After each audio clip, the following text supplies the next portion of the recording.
Britain has a long history stretching back thousands of years. In every part, at some point, a bloody or mysterious event has taken place. Murders, bloodthirsty revenge, plagues, punishment and folklore will make your flesh creep in terror. This is Mysterious Britain, Tales of the Unknown.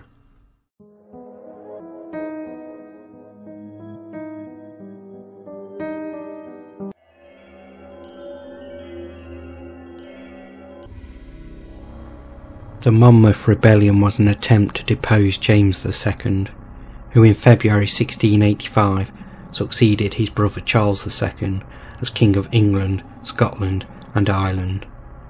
A group of Protestants led by James Scott, 1st Duke of Monmouth, the eldest illegitimate son of Charles II, opposed James largely due to his Catholicism.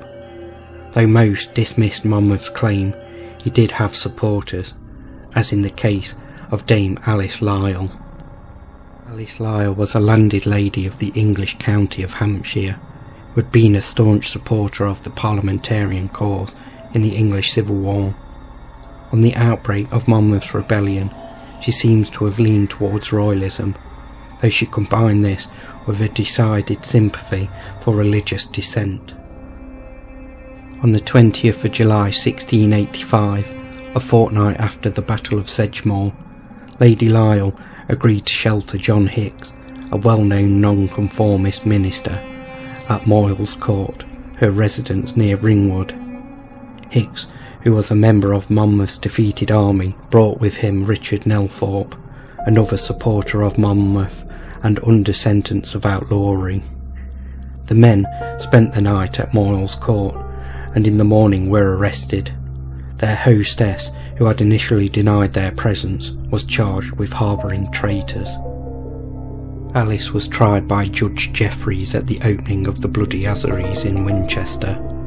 She pleaded she had no knowledge that Hicks' offence was anything more serious than illegal preaching. Furthermore, she had known nothing of Nelthorpe, who was not named in the indictment, but was nevertheless mentioned to strengthen the case for the Crown. She said she had no sympathy for the rebellion whatsoever.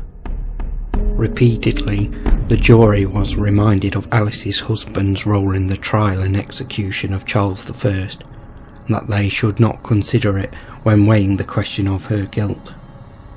When the jurors expressed doubt about the case, Judge Jeffreys responded that "There is as full proof as proof can be, for my part. I thought there was no difficulty in it." The jury reluctantly, after much pressure from Jeffreys, found her guilty after 15 minutes of deliberation. As the law recognised no distinction between principals and accessories in treason, she was sentenced to be burnt at the stake. The clergy appealed that she was elderly and deaf, and that mercy should be shown. Jeffreys respited the sentence for a week, but James II refused to extend mercy to her, though he allowed beheading as befitted her social rank.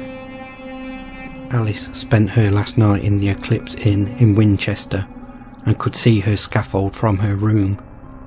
She was publicly executed by an axe in Winchester Marketplace on the 2nd of September 1685, the last woman in English history to be beheaded by judicial sentence.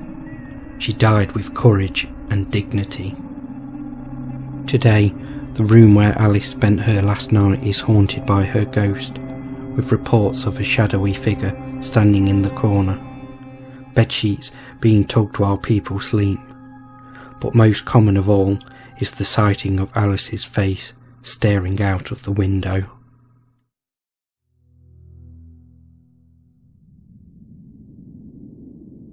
Hundreds of years ago, accusations of witchcraft were taken seriously, which at times saw neighbour accusing neighbour.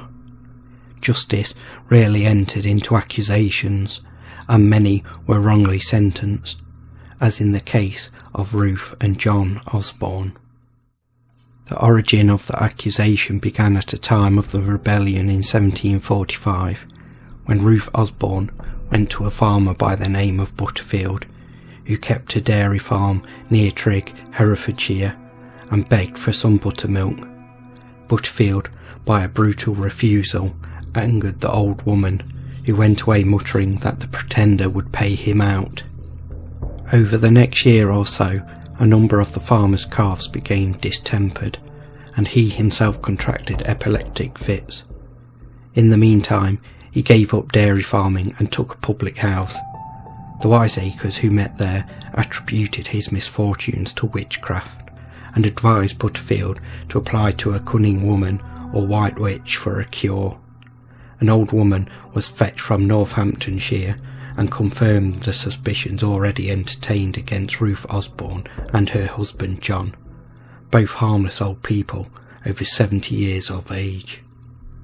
It was decided that the Osbornes should be tried for witchcraft, and notice was given by the crier at the adjoining towns of Winslow, Hamel, Hampstead and Leighton Buzzard that witches were to be tried by dunking at Long Milestone on the 22nd of April 1751.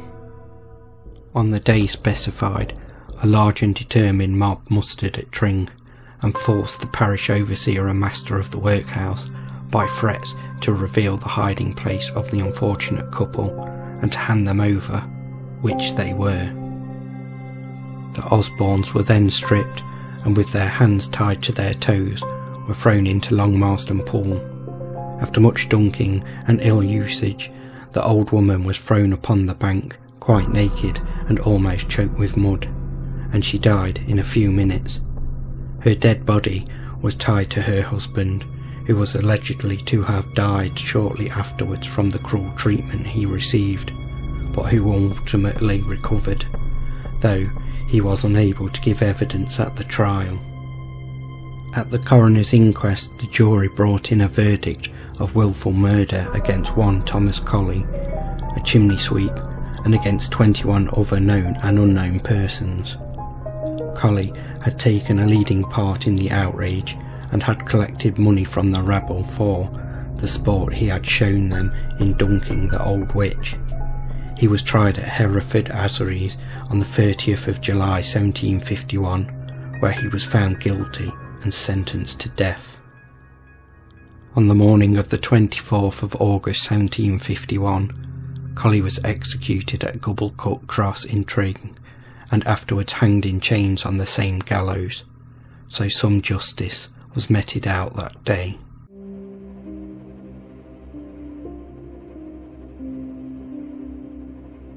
Injustice has been around as long as laws themselves. Many over the years have been found guilty of crimes they did not commit, as in the case of Tobias Gill. Tobias Gill, aka Black Tom, was a drummer in Sir Robert Rich's regiment of dragoons, and he acquired his nickname because of the colour of his skin.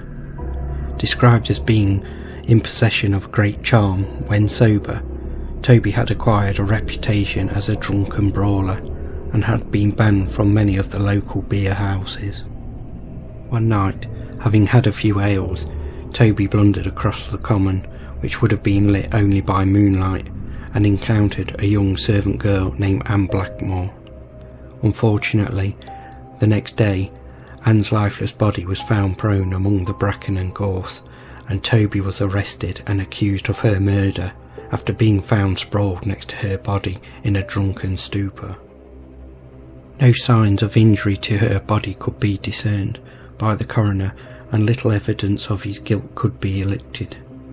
Unfortunately for Toby, this made little evidence to local people and the judiciary, who seemed to hunger for justice at the expense of hard evidence and held little regard for the troops who must have seemed to them even more of a threat to their way of life. Anne's murder was never satisfactorily proven.